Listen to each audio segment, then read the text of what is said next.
إلى حضرة النبي المصطفى سيدنا محمد صلى الله عليه وآله وسلم وعلى آله وصحبه أجمعين وإلى كافة عباد الله الصالحين. الفاتحة.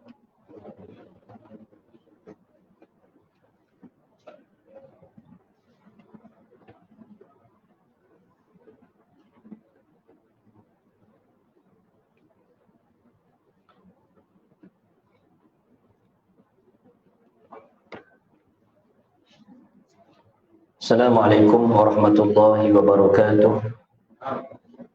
Innal hamdalillah nahmaduhu wa nasta'inuhu wa nastaghfiruh wa natubu ila Allah wa na'udzu billahi min shururi anfusina wa min sayyiati a'malina. Man yahdihillahu fala mudilla lahu wa man yudlil fala hadiya lahu. Asyhadu an la ilaha illallah wahdahu la syarika lahu وأشهد أن سيدنا محمدا عبده ورسوله صلى الله عليه وآله وسلم. اللهم صل على سيدنا محمد البرزخي بين الأحدية والواحدية وبين البطون والظهور، سر التجلي الأعظم، أحمد البداية والبشارة، محمد النهاية والهداية، محمود السيرة والسريرة، مصطفى العناية والرعاية، وعلى آله وسلم عدد كمالك وكما يليق بكماله. اللهم صل صلاة كاملة وسلم سلاما تاما على نبي تنحل به العقد وتنفرج به الكرب وتقضى به الحوائج وتنال به الرغائب وحسن الخواتيم ويستسقى الغمام بوجه الكريم وعلى آله. اللهم صل على سيدنا محمد الفاتح لما أغلق والخاتم لما سبق ناصر الحق بالحق والهدي إلى صراطك المستقيم وعلى آله حق قدره ومقداره العظيم. صلاة تفتح لنا بها أبواب الرضا والتيسير وتغلق بها عنا أبواب الشر والتعسير وتكون لنا وليا ونصيرا. أنت ولينا ومولانا فنعم المولى ونعم النصير. اللهم رب اغفر وارحم وتجاوز عما تعلم إنك أنت الأعز الأكرم. Amin. Amma ba'd. Yang saya hormati Tuan Imam Staf Pengurusi bagi Surau Taman Pulasan Surau Nur Muhammadi, Ijikit Surau, hadirin hadirat ahli jemaah yang dirahmati Allah Subhanahu wa taala. Terlebih dahulu sama-sama kita bersyukur kehadirat Allah kerana dengan limpah kurnia serta keizinan daripada Allah dapat lagi kita pada malam ini menunaikan sembahyang fardu maghrib secara berjemaah, dan dalam kesempatan waktu yang dianugerahkan oleh Allah Subhanahu wa taala sama-sama kita berada dalam majlis ilmu, majlis zikir, khususnya majlis yang membicarakan tentang baginda Rasulullah sallallahu alaihi wasallam. Dengan itu kita masih lagi bersama dengan kitab Al-Mukhtasar fi Sirati Sayyidil Bashar, iaitu kitab sirah, ringkasan perjalanan hidup penghulu segala manusia yang dikarang oleh guru saya sendiri Syekh Dr. Hisham Al-Kamil Hamid Musa Syafi'i Al-Azhari. Moga-moga apa yang ditulis oleh pengarang tentang ilmu sirah ini diganjari oleh Allah Subhanahu wa taala dengan ganjaran yang banyak, dan moga-moga kita juga dikurniakan kefahaman mengenai Rasulullah sallallahu alaihi wasallam dan diterima segala amalan kita di sisinya. Allahumma amin. Hadirin hadirat yang dimuliakan Allah, kita sampai pada muka surat yang ke-21, iaitu di bawah tajuk dakwah secara terang-terangan. Maka hadirin hadirat yang dimuliakan Allah, pada pertemuan yang lalu kita telah membincangkan tentang pertabalan baginda Nabi kita sallallahu alaihi wasallam. Adanya wahyu pertama, kemudian selang beberapa ketika turun pula wahyu yang kedua. Wahyu yang kedua itulah merupakan satu keizinan daripada Allah Subhanahu wa taala kepada Nabi kita untuk menyampaikan dakwah. Wahyu kedua yang turun ialah surah Al-Muddathir. Allah Ta'ala berfirman, Ya ayyuhal muddathir, qum fa'anzir wahai orang yang berselimut, iaitu baginda Nabi kita sallallahu alaihi wasallam, qum fa'anzir, bangun dan berikanlah peringatan. Peringatan kepada siapa? Peringatan kepada mereka yang masih tidak menyembah Allah Subhanahu wa taala, yang masih mensyirikkan Allah Subhanahu wa taala. Berikan peringatan kepada mereka, amaran keras, balasan buruk kepada mereka. Seandainya mereka tidak kembali kepada Islam, menyembah Allah Subhanahu wa taala semata-mata, maka balasan buruknya ialah kemurkaan dan juga api neraka Allah Subhanahu wa taala. Maka ayat kedua surah Al-Mudaththir itu lesen ataupun tiket daripada Allah Subhanahu wa taala kepada nabi kita untuk baginda memulakan kerja dakwah baginda, menyeru orang kembali beribadat kepada Allah semata-mata sahaja. Maka ketika itu bermulalah episod dakwah baginda Nabi sallallahu alaihi wasallam. Tuan-tuan dan puan-puan yang dirahmati Allah, seperti mana yang kita sebutkan juga pada pertemuan yang lalu, yang pertama sekali beriman kepada Nabi kita itu ialah isteri baginda. Kemudian diikuti oleh ahli keluarga baginda. Setelah daripada itu, barulah Sayyidina Abu Bakar masuk Islam di tangan baginda. Dan beberapa sahabat-sahabat lain, iaitu sahabat-sahabat yang dijamin syurga oleh baginda Nabi SAW, masuk Islam di tangan Sayyidina Abu Bakar. Maka begitu. Sehinggalah dakwah secara, kerana dakwah Nabi kita ini perlu kita tahu, dakwah Nabi kita itu ada dua fasa. Fasa yang pertama ialah fasa dakwah kepada keluarga dan orang terdekat, dan ia berlanjutan selama 3 tahun. Fasa yang pertama tersebut, ketika fasa ini tuan-tuan dan puan-puan yang dirahmati Allah, maka yang masuk Islam di tangan baginda Nabi kita SAW semasa fasa ini ialah lebih kurang 130 orang. Dan fasa dakwah secara didakwah kepada orang terdekat ini masih belum ada tentangan yang jelas daripada musyrikin ataupun orang kafir pada ketika itu. Kerana dakwah dilakukan secara tersembunyi. Hanya orang dekat sahaja yang didakwah kepada mereka. Ketika itu masih belum lagi ada tentangan daripada musyrikin Mekah, dan belum lagi nampak bahawasanya Islam ini akan menggugat agama asal mereka. Kerana itu belum ada sebarang tentangan, belum ada sebarang azab seksaan yang dikenakan oleh mereka kepada orang Islam ketika mana fasa dakwah yang pertama ini yang berlanjutan selama 3 tahun. Kemudian fasa dakwah yang kedua, tidak tepat kalau kita kata fasa dakwah pertama ini dakwah secara tersembunyi. Tidak tepat, kerana baginda Nabi juga sebenarnya menyampaikan dakwah secara terang-terangan. Kerana diriwayatkan pada awal-awal dakwah Nabi SAW, diriwayatkan bahawasanya Nabi kita itu sembahyang bersama dengan Sayyidina Ali bin Abu Talib. Dan ketika itu juga Abu Talib, pak menakan Rasulullah, lihat bahawa anak menakannya ini sembahyang dengan juga anaknya sendiri Abu Talib. Maka ditanya, apa yang kamu buat apa semua ini? Maka dikatakan, disampaikan dakwah, diterangkan kenapa kami sembahyang sekian. Abu Talib menerima apa yang dijelaskan oleh Nabi SAW. Dan ini berlaku ketika fasa dakwah yang pertama. Jadi tak tepat untuk kita kata 3 tahun pertama ini ialah dakwah secara tersembunyi. Tidak tepat. Yang tepat ialah 3 tahun pertama ini dakwah kepada insan dan individu terdekat. Setelah daripada 3 tahun, tuan-tuan dan puan-puan yang dirahmati Allah, maka barulah masuk tajuk kita ini, dakwah secara terang-terangan. Bukan lagi dakwah itu disebarkan kepada orang terdekat, tidak. Tetapi dakwah pada fasa yang kedua ini, baginda berdakwah kepada seluruh masyarakat Mekah yang ada bersama dengan baginda Nabi kita sallallahu alaihi wasallam. Dakwah secara terang-terangan. Apakah ayat yang mengubah fasa dakwah baginda Nabi kita tersebut? Maka kita buka Al-Quran surah Al-Hijr ayat 94. Surah Al-Hijr ayat 94, Allah Ta'ala berfirman kepada Nabi kita sallallahu alaihi wasallam yang berbunyi, fasda' bima tu'mar wa a'rid 'anil musyrikin.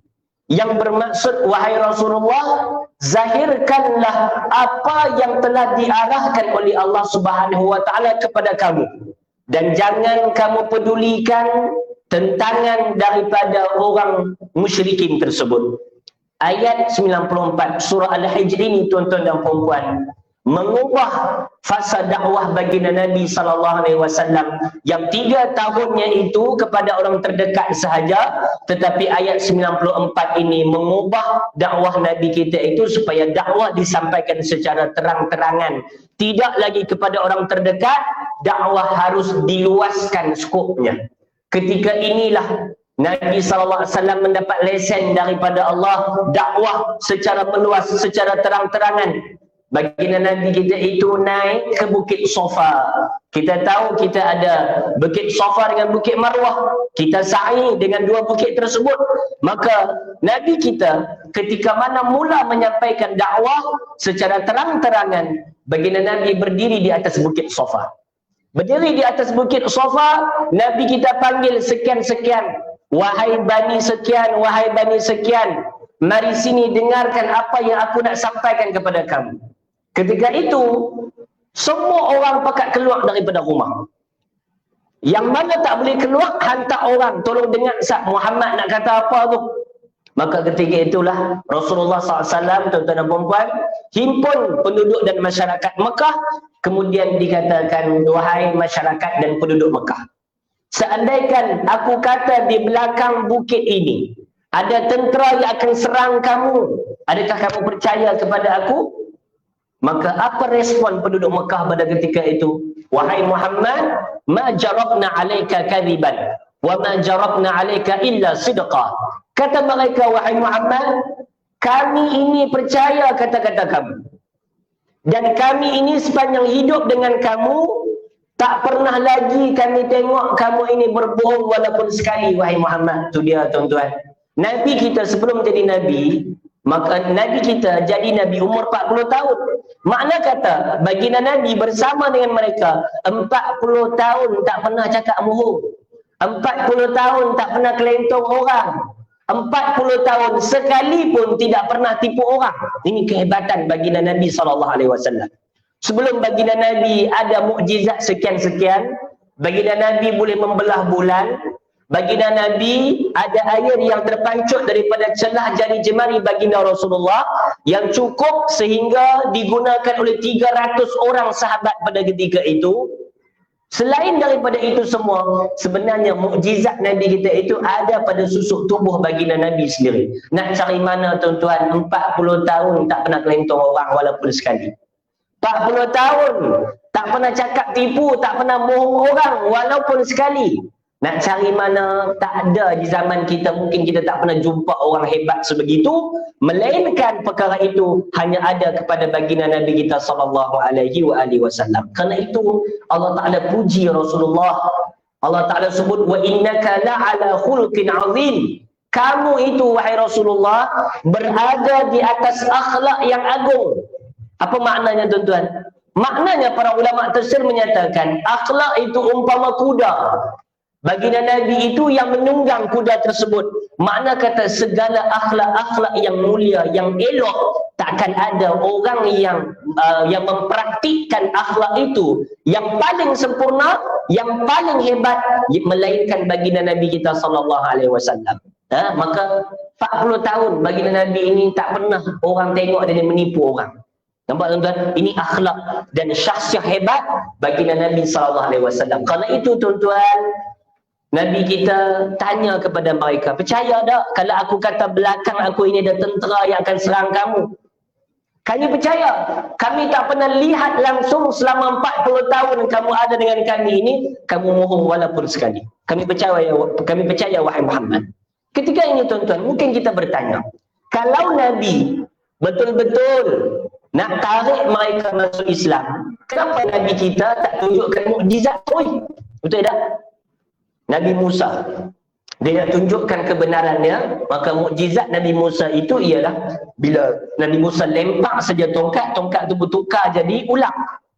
Bila tongkat tu bertukar jadi ulang, ahli sihir yang lawan Nabi Musa pada waktu itu, mereka tunduk beriman dengan Nabi Musa. Pasal apa?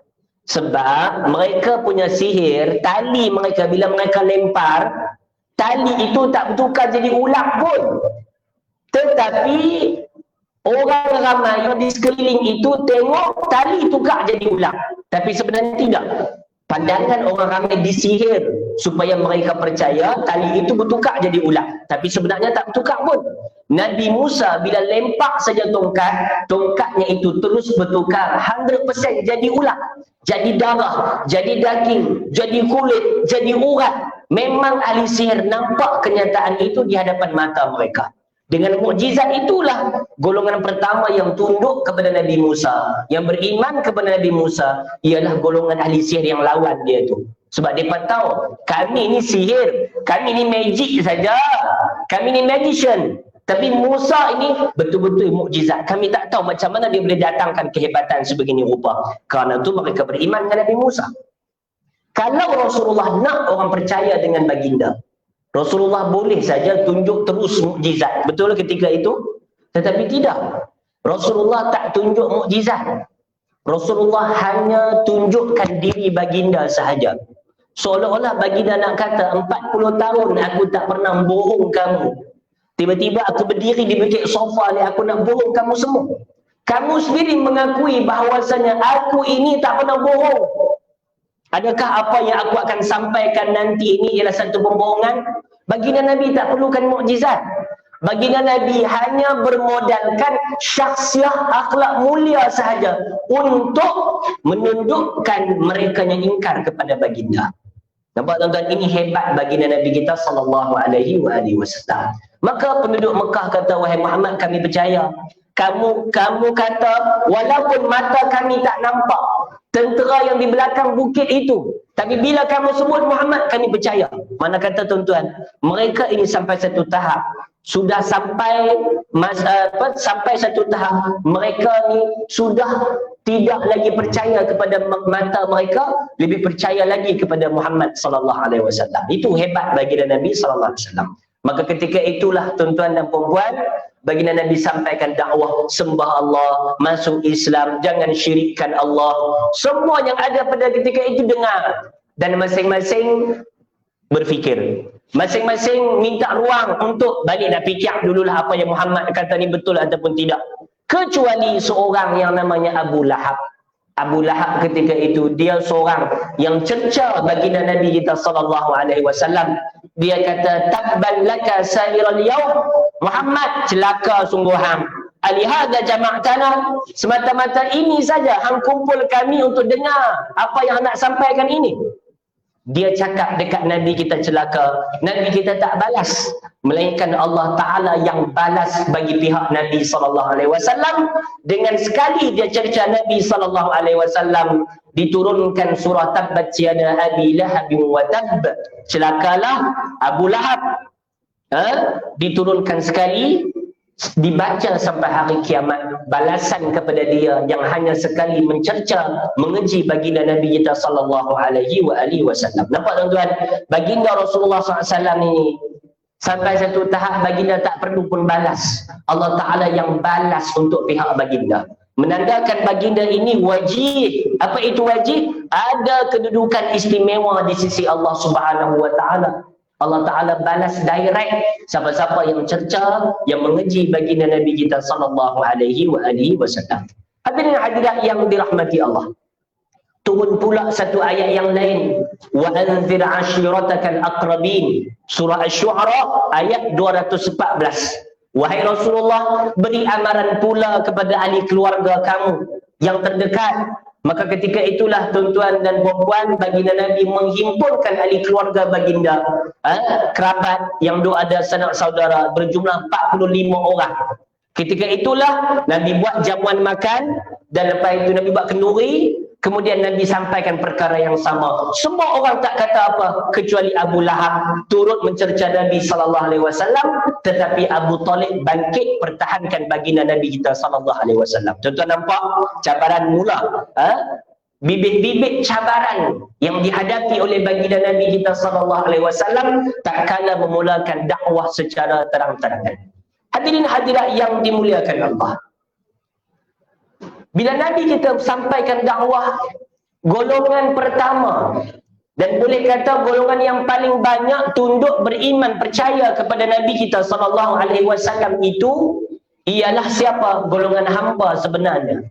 Golongan hamba. Pelik. Bukan orang yang ada nama dalam masyarakat tunduk kepada Nabi kita, walaupun ada tetapi tak ramai. Yang paling ramai menerima seruan dakwah Nabi kita itu ialah golongan hamba.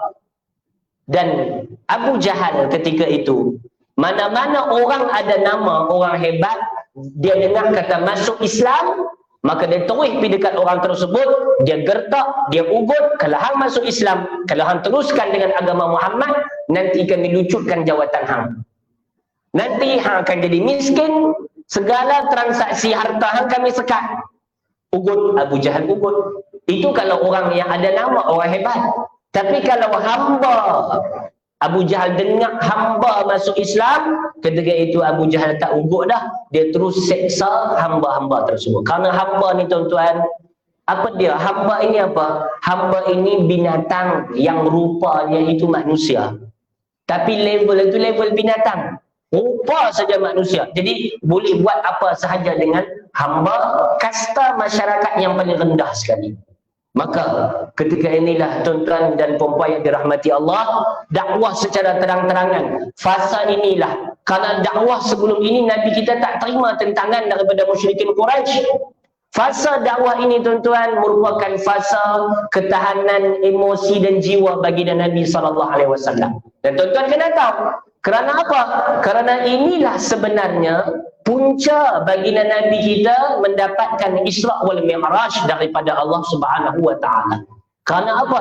Kerana ada beberapa faktor. Bila Nabi sampaikan dakwah, golongan yang paling banyak masuk Islam ialah golongan hamba. Ketika itu tuan-tuan dan puan-puan, Nabi kita lihat sendiri beberapa hamba yang diseksa, diazab oleh musyrikin Quraisy. Di antaranya ialah Suhaib ibn Sinan Ar-Rumi, seorang sahabat namun dia hamba. Dia diseksa, diazab sampai dia jadi gila. Seorang yang kita kenal, Bilal bin Rabah, siapa tak kenal? Bilal bin Rabah, dia itu tuannya ialah Umayyah bin Khalaf. Umayyah buat apa dekat Bilal ini? Dia jerut leher Bilal bin Rabah dengan tali, kemudian diberikan kepada budak-budak, kemudian budak-budak itu tarik jerut tali ini, bawa lari keliling gunung ganang yang ada di Mekah, dan ketika itu cuaca panas sampai letak bekas tali jerut dekat Sayyidina Bilal bin Rabah. Dan Bilal bin Rabah tak diberikan makan. Dalam keadaan tak diberikan makan tersebut, maka Bilal dibaringkan di padang pasir. Panasnya itu siapa-siapa yang biasa pergi Timur Tengah, yang biasa pergi umrah musim panas ke, tahulah panasnya tanah Arab ni lagu mana. Saya biasa sekali. 4 tahun, 3 tahun saya balik, setahun tak balik saja nak rasa panas di Mesir. Tengok-tengok menyesal, walaupun di rumah saya tu ada aircon. Bayang tengok tuan-tuan, rumah ada aircon nak menyesal apa lagi, panas pilah macam mana pun. Buka aircon lega lah, tapi tidak di Mesir. Di tanah Arab tidak sebegitu rupa. Memang panas itu panas sungguh. Menyesal saya tak balik ketika itu. Habis duit pun tak apalah, janji balik. Waktu tu duk fikir macam tu saja. Menyesal sungguh tak balik. Tuan-tuan, bila kita ada dalam situasi itu, kita terbayang Bilal bin Rabah kena seksa macam mana. Tak diberi makan, kemudian di tengah panas terik itu dikeluarkan dia tanpa berbaju, dibaringkan dan diletakkan batu besar di atas dada Bilal bin Rabah. Sampaikan Umayyah kata, la tazalu hakadha hatta tamut atau takfur bi Muhammad wa ta'budul Lata wal Uzza. Kata Umayyah, Bilal, kamu akan sentiasa begini sehingga kamu mati ataupun kamu kafir kepada Muhammad dan kembali sembah Tuhan kita Lata dan Uzza. Umayyah gertak Bilal bin Rabah. Tuan-tuan, tak tak terenjak sikit pun iman Bilal bin Rabah, melainkan yang keluar daripada mulut Bilal ialah ahadun ahad, Allah yang Maha Esa. Ahadun ahad, Allah yang Maha Esa. Waktu kena seksa tu tak ingat apa dah melainkan Allah Subhanahu wa taala. Itu iman yang ada dalam hati Bilal bin Rabah. Siapa dia lagi yang kena seksa, tuan-tuan? Kita biasa dengar orang pertama yang syahid dalam Islam, siapa dia? Sumayyah. Sumayyah ini isteri kepada Yasir, anaknya Ammar. Mereka 3 beranak. Ammar, ayahnya Yasir, ibunya Sumayyah. Ayah kepada Ammar Yasir disiksa sampai mati. Yasir juga, Ammar juga disiksa. Bila Nabi tengok mereka ini teruk diseksa, Nabi kata, sabran ya ala Yasir fa inna maw'idakumul jannah. Sabar ahli keluarga Yasir, tempat kamu di syurga Allah. Nabi tengok depan matanya pengikutnya diseksa. Tuan-tuan, kalau orang kena seksa, kena hukuman sebab kita, takkan kita tak berasa apa? Rasa tekanan emosi itu, sebab akulah mereka kena. Nabi kita menerima dan menghadapi situasi sebegitu rupa. Bayangkan tengok, kalau manusia biasa berada di tempat Nabi SAW, maka sudah tentu dia tak mampu tanggung beratnya ujian emosi yang Allah Ta'ala berikan kepada Nabi SAW ini. Sebab itu tuan-tuan, Nabi kita ni sebelum Nabi kita disakiti, Nabi kita menerima ujian emosi terlebih dahulu. Kita bila rasa susah hati, rasa bersalah, nampak macam mana tuan-tuan? Tak ada apa dah. Sebab itu peristiwa Isra' wal Mi'raj nak bagi Nabi kita relax. Nak bagi Nabi kita ini, bahasa muda, orang kata apa muda, healing. Nak bagi rasa segar balik, rasa seronok balik, supaya Nabi kita boleh terus semangat sampaikan dakwah. Itu puncak Isra' wal Mi'raj diberikan kepada baginda Nabi SAW. Saya tuan-tuan, kalau masuk Isra' wal Mi'raj 2 jam. Dah itu 2 masjid dah. Saya bang dia 2 jam. Busuk-busuk dengan saya Isra' wal Mi'raj 2 jam. Dia bisik, dia kata sebelum tu kami bisik Ustaz. Tak sampai kuat 2 jam, dia bisik sama-sama mereka lah. Pasal kami duduk makan tu. Tengok-tengok sungguh, mula pukul 8.10, habis pukul 10. Cerita pasal Isra' wal Mi'raj. Kerana kita nak menghayati. Bukan kita nak tahu Nabi pergi mana, singgah mana. Itu kita dah biasa dengar. Tapi penghayatan di sebalik Isra' wal Mi'raj, sampai kita rasa memang patutlah Tuhan bagi Isra' wal Mi'raj kepada Nabi kita. Kerana Nabi kita begitu diuji oleh Allah Subhanahu wa ta'ala semasa sampaikan dakwah secara terang-terangan ini.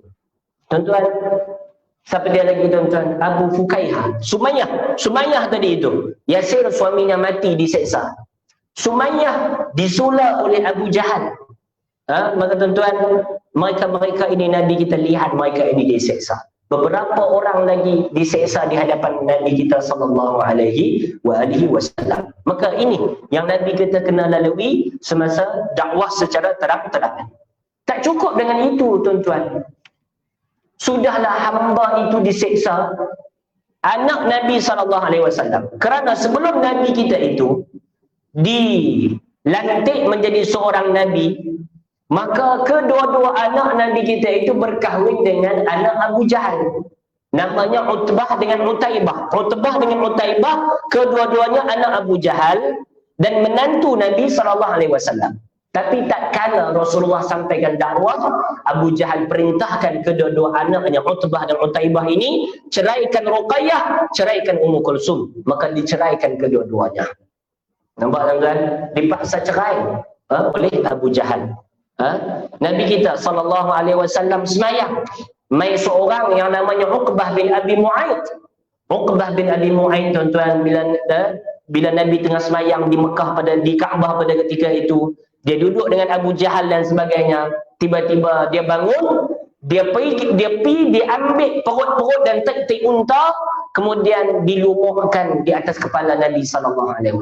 Tuan-tuan, kita, orang buat kita macam mana pun belum pernah kita kena sebagaimana Nabi SAW kena, betul tak? Tapi Nabi kita bersabar. Nabi kita tak mencaci maki, Nabi kita tak maki hangun. Walaupun baginda dizalimi sebegitu rupa. Ni tuan-tuan, ni semua ni kita belajar ni. Pasal dakwah secara terang-terangan ni. Kita belajar. Kerana tidak ada yang ada pada baginda Nabi SAW, melainkan perkara yang diredai oleh Allah Subhanahu wa ta'ala. Kalau kita nak kata kita ni kena zalim, cukup teruk dah. Tapi percayalah, tak ada orang, tak ada di kalangan kita yang kena sebagai Nabi kita SAW kena. Tak pernah. Tak ada. Orang buat jahat kat kita pun tak pernah lagi kepala kita kena lumuk tai. Abu Jahal itu, tadi Uqbah bin Abi Mu'ayth. Abu Jahal itu, dia pernah baling batu kepada Nabi SAW sampai luka. Tuan-tuan, kekasih Allah kena sebegitu. Kita sepanjang hidup tak pernah lagi orang baling batu kat kita. Kan? Nampak tak tuan-tuan? Ini semua ni kita belajar supaya kita insaf. Cubaan-cubaan yang kita kena dalam kehidupan kita itu semuanya lebih berat dialami oleh baginda Nabi SAW. Itu pun baginda bersabar, menunjukkan akhlak baik. Tuan-tuan, ini semua kita kena belajar daripada Nabi kita SAW. Hadirin hadirat yang dirahmati Allah. Maka kita tengok apa yang Tuan kita sebut, dakwah secara terang-terangan. Baginda Rasulullah SAW menghimpunkan kaumnya.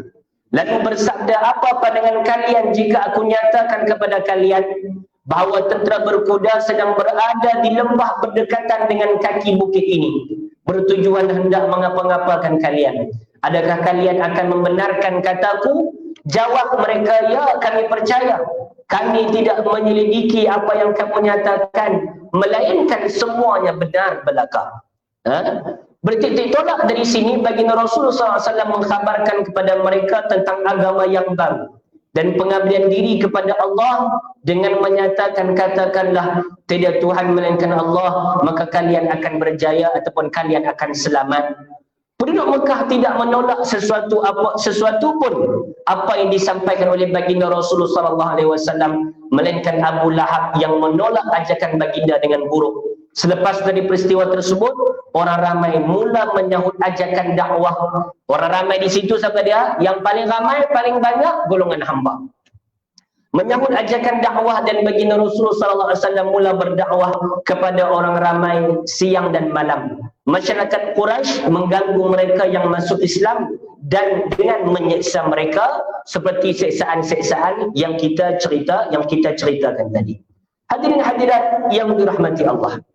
Semasa baginda Nabi SAW sampaikan dakwah secara terang-terangan ini, sampailah baginda di musim haji.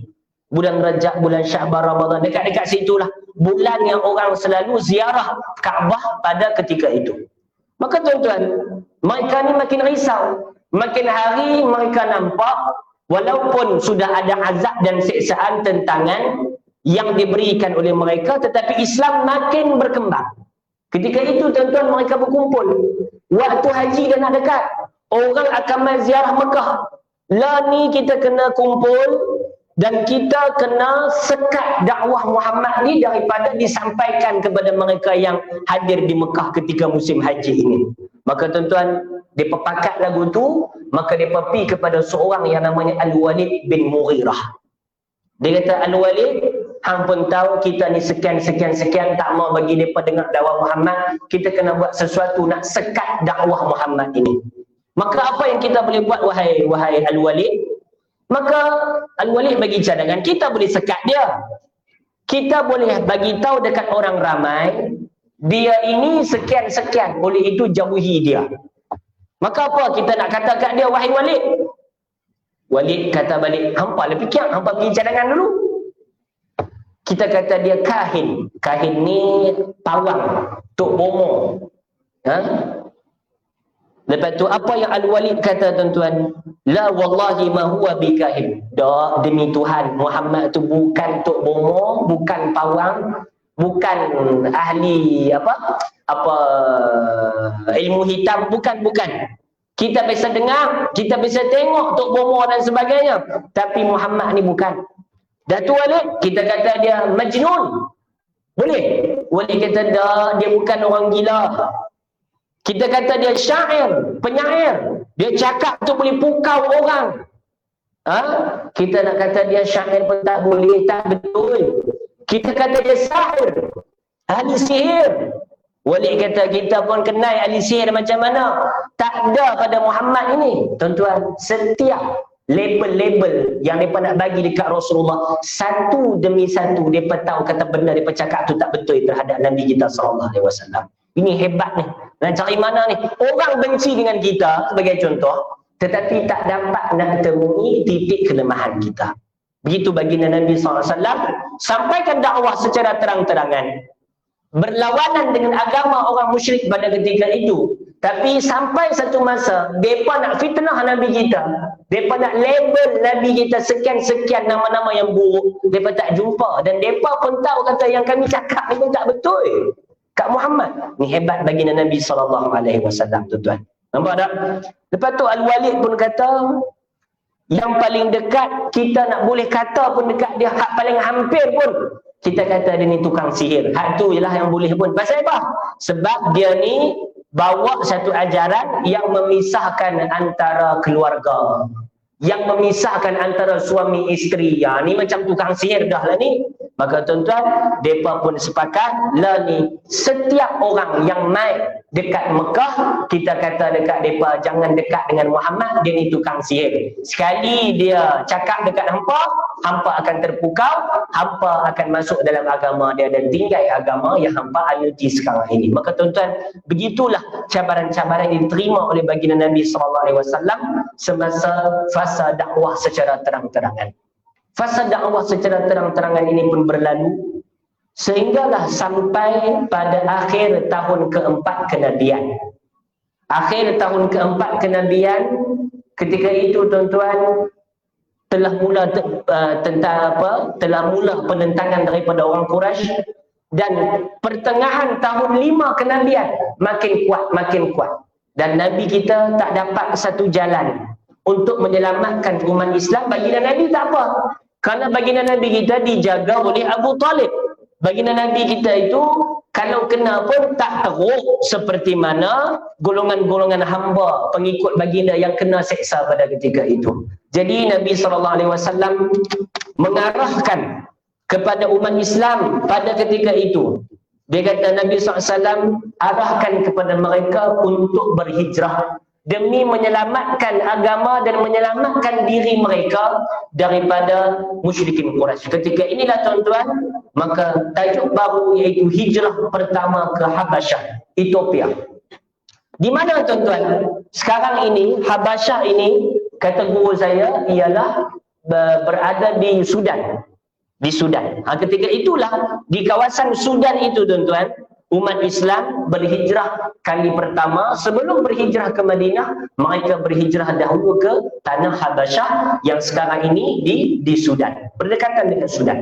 Maka tuan-tuan, Allah Ta'ala turunkan ayat surah Az-Zumar. Allah Ta'ala sebut, lilladzina ahsanu fi hadhihi dunya hasanah wa ardullahi wasi'ah wa innama yuwaffas sabiruna ajrahum bighairi hisab. Kata Allah, sesungguhnya mereka yang melakukan kebaikan di atas muka bumi ini akan diberikan ganjaran baik daripada Allah Subhanahu wa Ta'ala. Ketahui jugalah bahawasanya bumi Allah ini luas. Ini isyarat kepada berhijrah. Dan sesungguhnya akan diberikan balasan untuk orang yang bersabar itu dengan balasan yang tidak ada hadnya. Tuan-tuan, innama yuwaffas sabiruna ajrahum bighairi hisab. Allah Ta'ala jelas bagi tahu, ibadat sabar pahalanya itu tidak ada had, tak ada nombor. Tuhan bagi tahu jelas dah. Kalau kita main semayang jemaah, nombor pahalanya itu 27 kali ganda ataupun 25 kali ganda. Dalam hadis baginda Nabi SAW menyebutkan, setiap amalan anak Adam itu digandakan 10 kali ganda. Dan ada satu ketika sehingga 700 kali ganda pahala. Semua itu tuan-tuan bergantung kepada niat, bergantung kepada adab yang tuan-tuan jaga semasa melakukan amalan ibadat. Jadi salah seorang kita ini, zahirnya sebagai contoh, kita datang sembahyang jemaah, pahalanya itu 27. Tetapi disebabkan mungkin niatnya itu lebih ikhlas, pakaiannya cantik, dia tunaikan sembahyang dalam keadaan menjaga rukun, menjaga perkara-perkara sunat, khusyuknya lebih, boleh jadi tuan-tuan pahalanya itu 700 kali ganda lebih daripada kita biasa ini. Tapi tuan-tuan, ada satu pahala, sebenarnya dua. Dua ibadat yang pahalanya itu tak ada nombor. Yang pertama pada tuan-tuan, puasa. Sebab itu Allah Ta'ala sebut dalam hadis Qudsi, setiap amalan anak Adam itu untuk mereka, illa saum, kecuali puasa, wa ana ajzi bih, kecuali puasa, dan aku sendiri yang akan bagi ganjaran kepada mereka yang berpuasa ini. Tetapi tak disebutkan berapa ganjaran tersebut. Bermakna tuan-tuan, pahala orang yang berpuasa tidak ada hadnya di sisi Allah Subhanahu wa Ta'ala. Tak ada 27 sembahyang jemaah tu limit. Tapi pahala puasa bukan 27, bukan juga 700 kali ganda. Sementara amalan selain puasa, pahalanya limit 700 kali ganda sahaja. Kecuali puasa. Sebab apa tuan-tuan? Kerana puasa itu adik-beradik sabar. Betul tak tuan-tuan? Puasa kena sabar. Tak makan, 12 tak makan daripada terbit fajar sampailah maghrib. Siapa boleh tahan? Tak tahan. Sebelum bulan puasa duk mengatakan orang, mai bulan puasa dia tak boleh kata dah. Kata habis pahala, dia tahu. Kena sabar. Nampak? Semua itu puasa. Dan puasa ini tak ada pahala yang had, tak ada nombor kerana dia adik-beradik kepada sabar. Allah Ta'ala sebut dalam ini, pahala orang bersabar itu tak ada had. Nanti tuan-tuan akan pergi ke akhirat, tuan-tuan akan tengok, ish, pahala apa yang tuan-tuan buat ni. Di dunia tak pernah beramai macam ni pun, tiba-tiba pahala banyak. Tak tahu datang daripada mana. Maka waktu itulah Allah Ta'ala akan beritahu. Sebenarnya itu pahala ketika mana kamu bersabar waktu kamu hidup di dunia dahulu.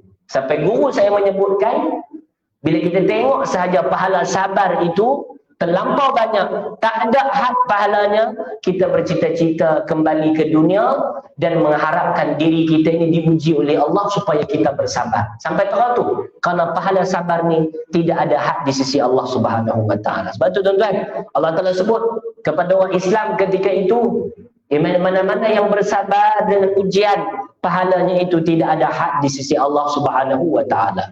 Maka tuan-tuan, ketika inilah Nabi SAW dengan ayat ini, Nabi kita arahkan kepada umat Islam untuk berhijrah ke Habasyah. Kerana apa? Kerana di situ kita tahu, kerana di situ ada seorang yang namanya An-Najashi.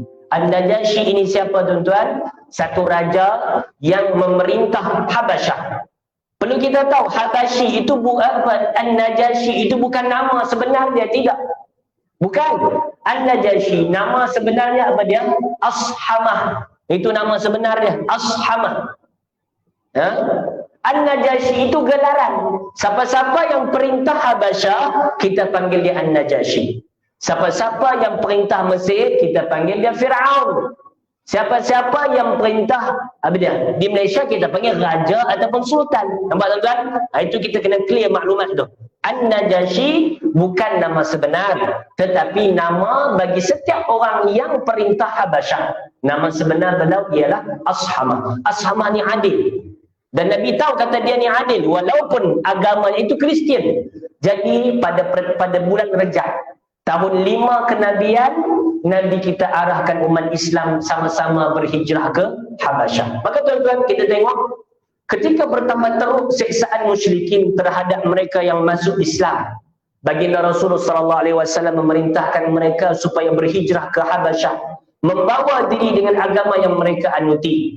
Baginda Rasulullah SAW menyatakan kepada mereka bahawa di sana ada seorang raja yang tidak menzalimi sesiapa pun di sampingnya bernama An-Najashi. Bilangan kaum muslimin ketika itu 11 orang lelaki dan 5 orang wanita. Dan tuan-tuan, yang turut berhijrah sekali pada ketika itu ialah sahabat Nabi kita SAW, Sayyidina Uthman bin Affan. Sayyidina Uthman bin Affan dan juga isterinya Sayyidatuna Ruqayyah, anak Rasulullah SAW. Bersama dengan mereka juga siapa dia? Iaitu Sayyidina Abdul Rahman bin Auf. Bila kita sebut Uthman, bila kita sebut Abdul Rahman bin Auf, kita tahu mereka ni siapa. Siapa dia tuan-tuan? Mereka ni businessman, orang kaya. Ha? Orang yang kaya, yang dunia ni ada dengan mereka. Dan periuk nasib mereka itu ialah di Mekah. Tetapi dengan arahan daripada Nabi SAW, mereka sanggup meninggalkan perniagaan mereka, terus berhijrah ke tanah Habasyah. Kita kalau kaya nak apa? Nak kena tinggal rumah, nak kena tinggal kereta, nak kena tinggal sanak saudara, keluarga. Agak-agak kita mampu tak buat begitu dalam keadaan kita dah memiliki semuanya. Dan kita tahu kalau kita pindah ke satu tempat nanti, dah tak ada dah apa yang aku miliki sebelum ini. Agak-agak kita nak buat tak macam tu tuan-tuan? Sukar, tetapi tidak sukar bagi Sayyidina Uthman bin Affan. Tak sukar bagi Abdul Rahman bin Auf. Mereka itu dunia ini ada. Tak ada, biar dekat dia. Kita tak terikat dengan dunia. Kerana mereka tahu tuan-tuan dunia ini bagaimana. Kerana mereka tahu baginda Nabi SAW bersabda, "Lau kanatid dunya ta'dilu 'inda Allahi janaha ba'udah." Seandainya dunia itu ada nilai di sisi Allah sebesar sayap nyamuk, nescaya orang kafir tak boleh minum walau seteguk air daripada dunia ini. Mereka tahu nilai dunia itu macam mana. Dan mereka berkemahiran untuk mendapatkan dunia lebih daripada kita. Abdul Rahman bin Auf itu kita biasa sebut. Abdul Rahman bin Auf 2 kali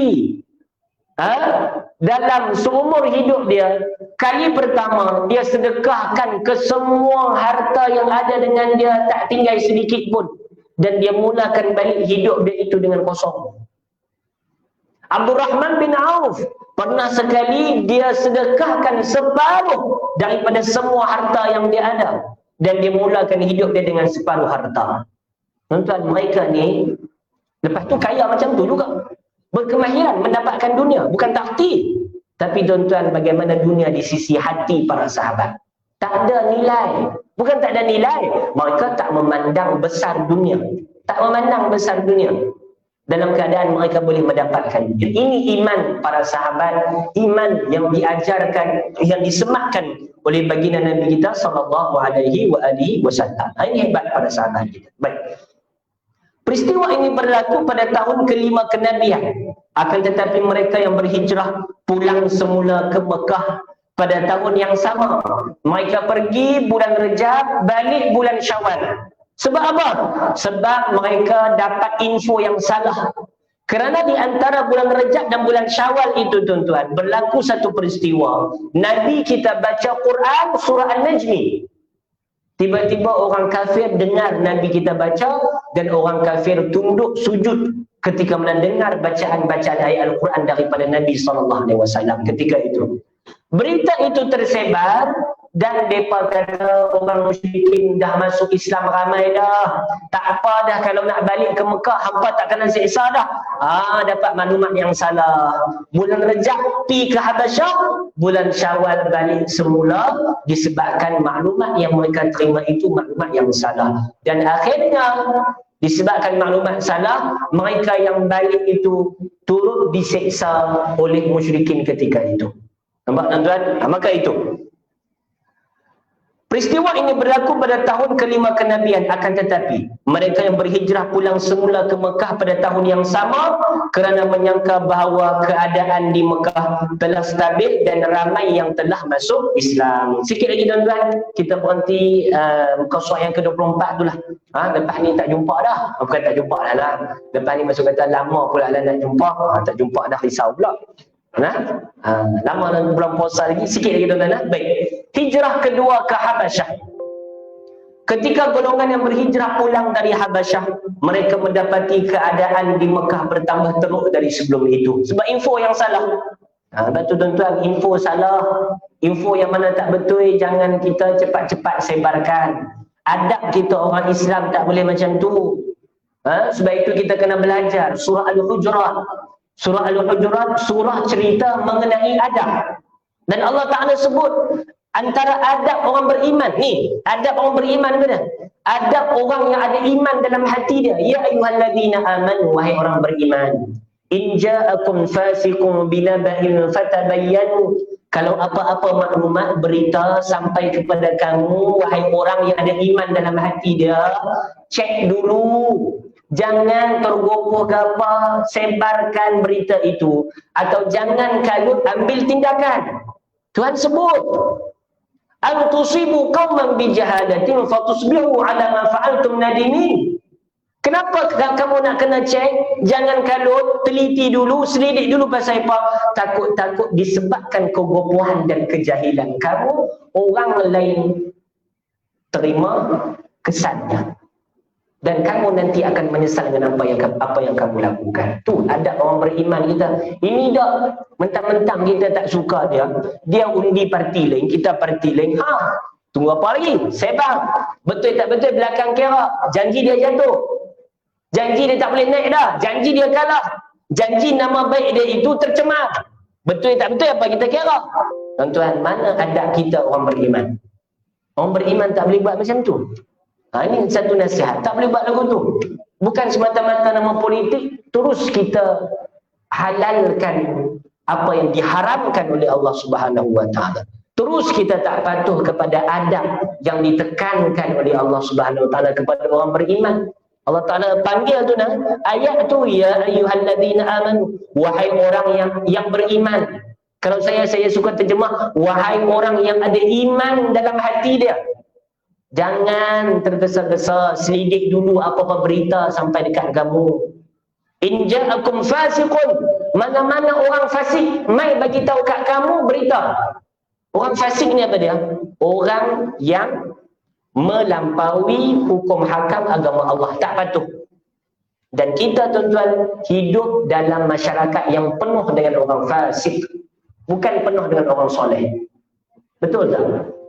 Pergi pejabat, yang pernah pejabat ada pengalaman, dia tahu berapa kerat saja hak semayang di pejabat kita. Ramai yang tak semayang daripada semayang. Bab kerja bos suruh apa, laju. Tapi bab semayang tak pernah nampak langsung. Tak ada langsung rasa nak semayang. Hak semayang tu berapa kerat saja. Itu orang fasik. Orang tak semayang fasik. Allah Ta'ala sebut apa-apa fasik sampai berita dekat kamu. Cek. Pasal apa? Sebab orang fasik ini, dia sendiri tak boleh lindung diri dia daripada kefasikan. Kenapa kita nak percaya berita-berita yang dia bawa? Dia akan terdedah kepada pembohongan sebab dia tu fasik dah. Nampak tuan-tuan? Allah Ta'ala ajar kita itu cukup cantik. Tapi sebabkan semangat kita, disebabkan kegopohan kita nak mendapatkan habuan-habuan dunia yang tidak kekal, kita sanggup mengenepikan benda-benda ini. Sedangkan kita orang yang ada iman dalam hati kita, bukan macam orang kafir. Nampak tuan-tuan? Ini adab kita kena jaga. Benar? Maka bertambahlah golongan Muslim untuk berhijrah hingga mencecah 82 atau 83 orang dari kalangan lelaki dan 18 orang dari kalangan wanita. Mereka memulakan perjalanan ke Habasyah di penghujung tahun ke-5 atau di awal tahun ke-6. Baginda Rasulullah SAW diangkat menjadi utusan Allah. Ini menunjukkan siksaan yang dikenakan kepada mereka yang memeluk Islam sangat berat. Beratlah pasal apa? Awal itu belah-belah orang saja, lepas tu 80 orang. Mana kata mereka dah tak sesuai dah nak duduk di Mekah. Okay? Ini puak Quraisy memutuskan Amr bin Al-As. Waktu ini Amr bin Al-As tak masuk Islam lagi. Bertemu An-Najasyi untuk menuntut supaya dikembalikan golongan yang berhijrah ke tempatnya. Akan tetapi An-Najasyi telah menghantar Ja'far bin Abu Talib untuk menolak tanggapan dan tuduhan Amr bin Al-As dan memberitahu kepadanya bahawa golongan yang berhijrah itu membawa diri dengan agama yang mereka anuti kerana hendak melarikan diri daripada siksaan kaum musyrik.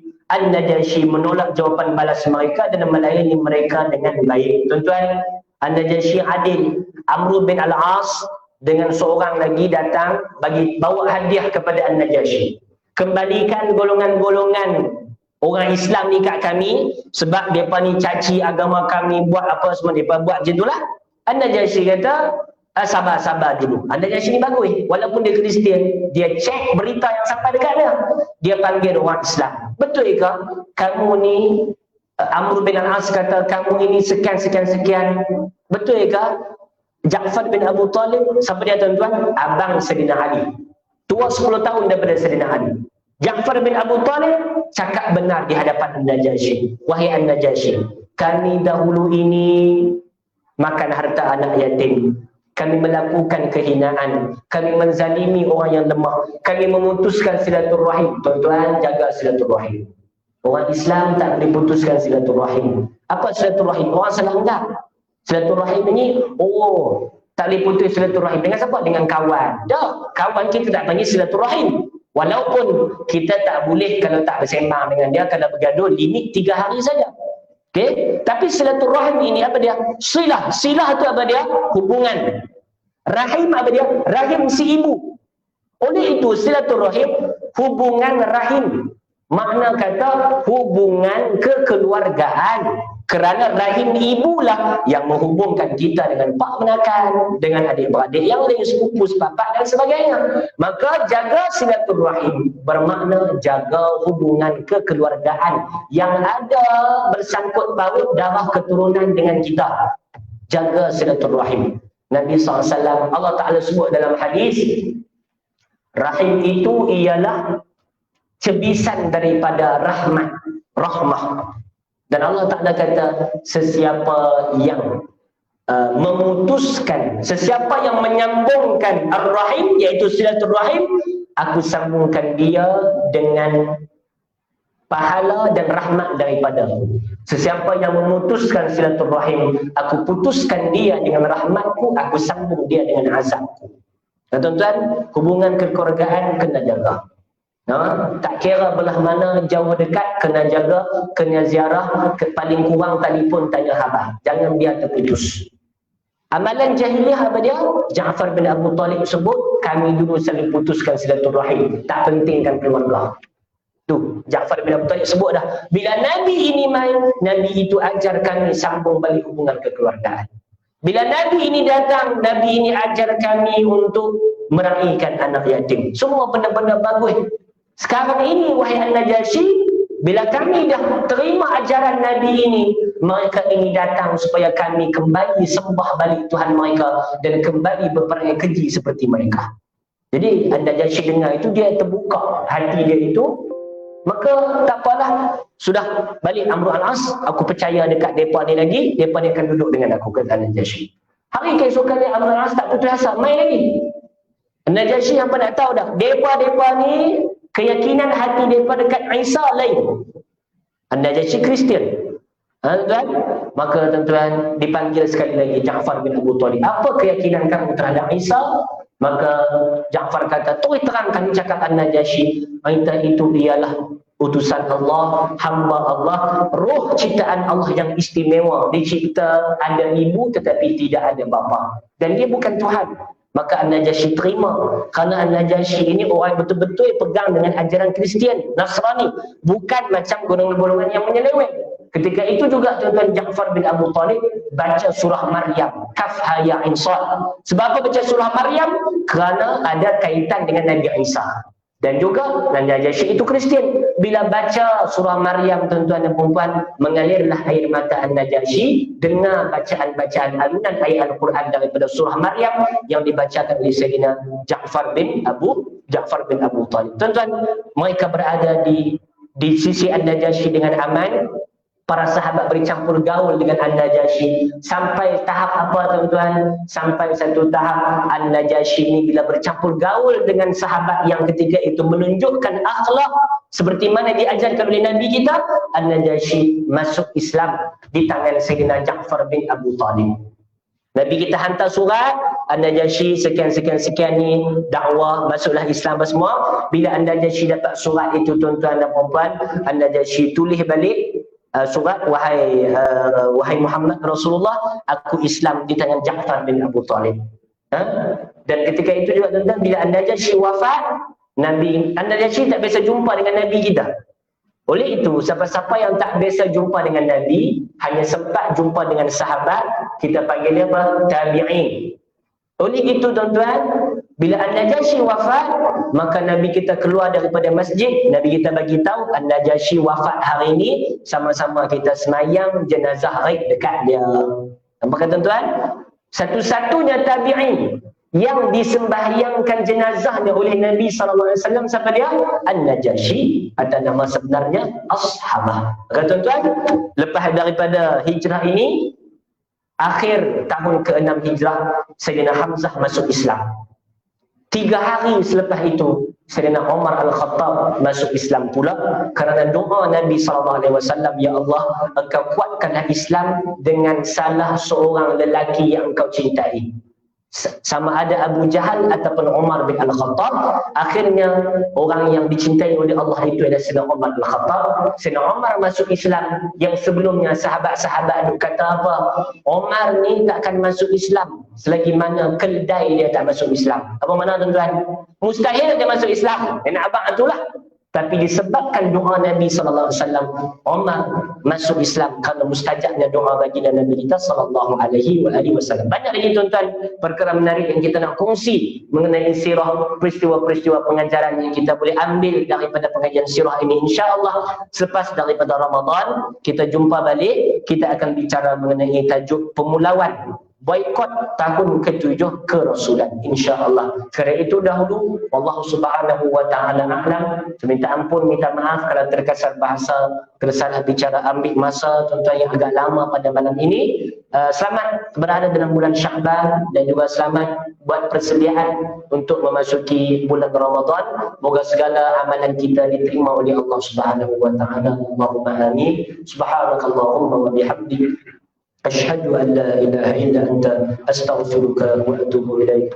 اللهم علمنا ما ينفعنا ونفعنا بما علمتنا وزدنا علما، استر عيوبنا، يسر أمورنا، بلغنا مما يرضيك آمالنا، وفقنا نحن يا رب وسائر المسلمين لما تحب وترضى يا رب العالمين. إن الله وملائكته يصلون على النبي يا أيها الذين آمنوا صلوا عليه وسلموا تسليما. اللهم صل وسلم على سيدنا محمد وعلى آل سيدنا محمد. اللهم صل وسلم على سيدنا محمد وعلى آل سيدنا محمد. اللهم صل وسلم على سيدنا محمد وعلى سيدنا Muhammad. Walhamdulillahirabbil alamin. Tuan-tuan, sikit lagi saya minta masa tuan-tuan.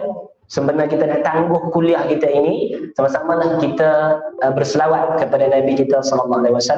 Moga dengan keberkatan selawat itu Allah Ta'ala tetapkan Islam dari iman kita.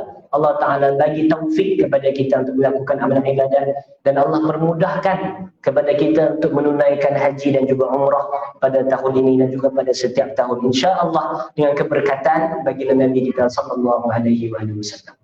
Sallallahu ala Muhammad, sallallahu alaihi wasallam, sallallahu ala Muhammad,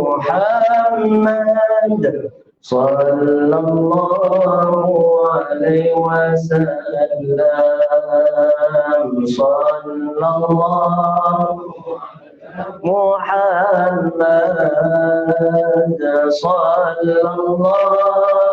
wasallam, sallallahu Muhammad, sallallahu alaihi wasallam, sallallahu ala Muhammad, sallallahu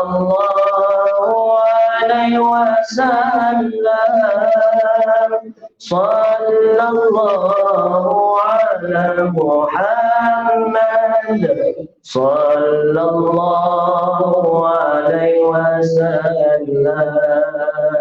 Ya Nabi salam alaika, ya Rasul alaika, ya Habib salam alaika, salawatullah alaika, ya Nabi salam alaika, ya Rasul salam alaika, ya Habib salam alaika, salawatullah alaika, sallallahu ala Muhammad, sallallahu alaihi wasallam. Sallallahu ala Muhammad. Sallallahu alaihi wasallam. Wassalamualaikum warahmatullahi wabarakatuh.